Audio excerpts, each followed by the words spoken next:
भारत में एक ऐसी सुपरस्टार सिंगर भी रही है जिन्होंने अपनी सुरीली आवाज़ पहली बार इस देश में रिकॉर्डिंग टेप में कैद करवाई थी। साल 1903 में देश का पहला रिकॉर्ड गाना रिलीज़ हुआ था।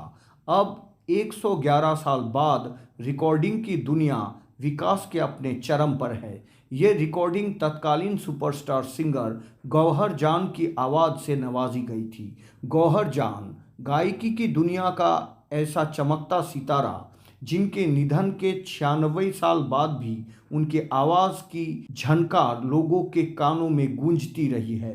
गौहर जान गायकी की दुनिया की इतनी बड़ी सुपरस्टार रही है कि जब सोना 20 रुपये तोला हुआ करता था तब गौहर जान 3000 रुपये अपने शो के फेज लिया करती थी। गौहर जान जहाँ भी जाती सोने चांदी की बरसात करा देती। गौहर की आवाज़ में ऐसा जादू था कि बड़े बड़े राजा महाराजा उनके दीवाने हो जाते थे। ख़ास बात यह है कि गौहर जान ने संगीत की तालीम कोठे में ली और यहीं रियाज कर अपनी आवाज़ में धार चमकाई और इसी आवाज़ ने गौहर जान को बॉलीवुड की पहली महिला करोड़पति सिंगर बना दिया।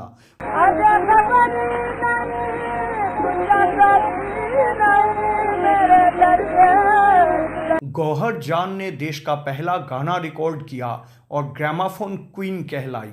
18 साल में 600 से ज़्यादा गानों को रिकॉर्ड करने वाली गौहर जान का जन्म 26 जून 1873 में उत्तर प्रदेश की आजमगढ़ शहर में हुआ था। गौहर के पिता आर्मेनिया देश के रहने वाली थे। गौहर की मां का नाम था विक्टोरिया। गौहर का पिता ने उसकी मां का साथ छोड़ा तो गौहर की मां विक्टोरिया ने खुर्शीद नाम के एक मुस्लिम व्यक्ति से शादी रचा ली और अपना नाम बदलकर मल्लिका जान रख लिया। गौहर की मां कोठे पर महफिल सजाया करती थी जहां रोज़ाना शाम को गाना बजाना और आराम का माहौल रहता। अपने मां के साथ कोठे पर ही गौहर जान की संगीत की तालीम शुरू हो गई। बचपन से ही सुरों की मल्लिका होने के कारण गौहर की मां ने उन्हें देश भर के बेहतरीन संगीत शिक्षकों से उनकी तालीम करवाई।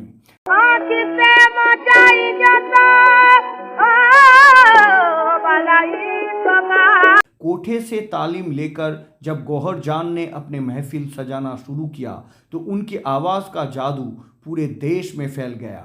बड़े बड़े राजा महाराजा गौहर की महफिल में आते और उनकी आवाज़ पर फिदा होकर सोने चांदी की बरसात कर देते।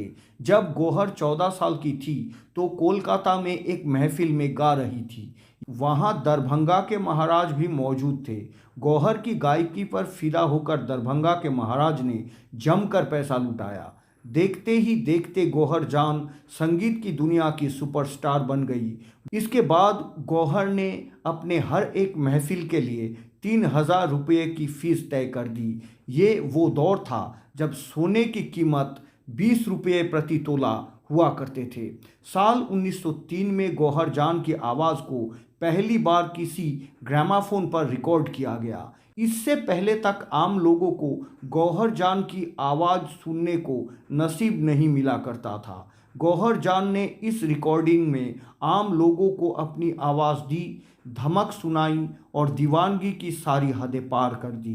ग्रामाफोन कंपनी ऑफ इंडिया द्वारा निकाला गया गौहर जान की रिकॉर्डिंग मार्केट में आते ही लोगों ने इसकी डिमांड बढ़ा दी। इसके बाद साल 1902 से लेकर 1920 तक गौहर जान ने करीब करीब 600 से ज़्यादा गानों को अपनी आवाज़ से नवाजा। इन गानों में कई भाषाओं के गाने भी शामिल रहे।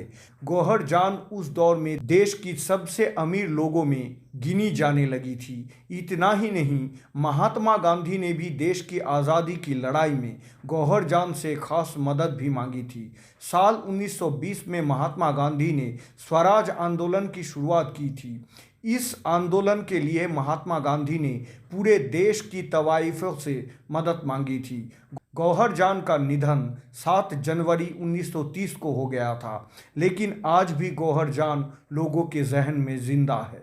आनंद एंटरटेनमेंट परिवार की तरफ से इस महान कलाकार को सलाम, श्रद्धा और नमन अर्पित किया जाता है।